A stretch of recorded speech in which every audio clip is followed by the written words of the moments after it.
If you watched my first video, and I suppose that you didn't, I mean, why would you?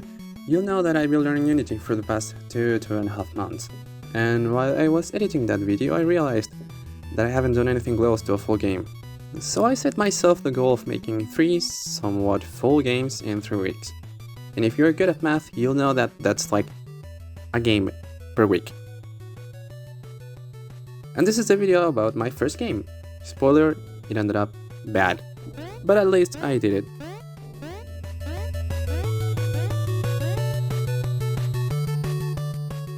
Day 1, I had to think of an idea, and for some reason my idea was to make a kind of arcade game about a tomato that has to jump to escape these floating knives, and yeah, those are knives, and gain points in the process.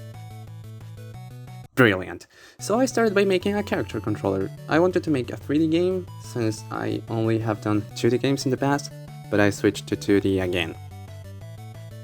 Don't leave your comfort zone. Then I did the same for my beautiful 2D tomato. Day 1 was pretty much just setting the character controller to work. I spent a lot of time on it, and I should have noticed that this won't be as much fun as I expected.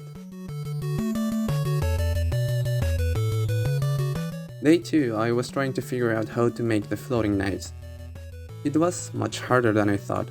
I used a pretty complex algorithm for the difficulty of the game, and that was day 2. Day 3, it looks like I didn't record anything. The only record that I have is me playing with the size of this tomato. That was day 3, ladies and gentlemen. Day 4 is when I managed to do all the stuff that I was supposed to do in the past 3 days. Man, I waste a lot of time. Day 4 somehow I managed to complete the knives algorithm, add sound effects, particles, depth, UI, backgrounds, and also I added a few more vegetables, fruits, who cares? I'm not an artist, but I'm not an artist, as you can see. Day 5. Day 5? Yeah, the title was like... Day 5 I still had to do a tutorial, add music, a main menu, and save a high score. It took me way longer than I wanted.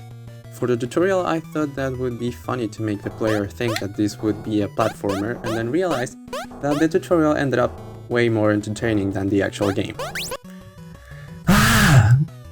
At least I nailed the atmosphere. It's my first game using particles, so I'm happy with the results. I wanted to make music for my game, so I do what everyone does when they don't know something about game development. Then we can place notes. So here's the amount of notes that will make up our pattern, and the small number is how many notes we want to make up a bar. And so I ended up to say 8, with this. you can You'll think that being in a music school from 3rd grade to 8th grade would teach me something about music? Yeah, me too. I decided to go for the simplistic approach. Beautiful. Anyway, I completed everything that I wanted. Except for fixing that stupid bug. I even added a way to end the game. Now I have to think about the other 2 games ideas. Jokes aside, even if this game isn't that funny, I'm still happy with it. It's the first somewhat full game that I make, and I really enjoyed the process. Thank you for watching my suffering.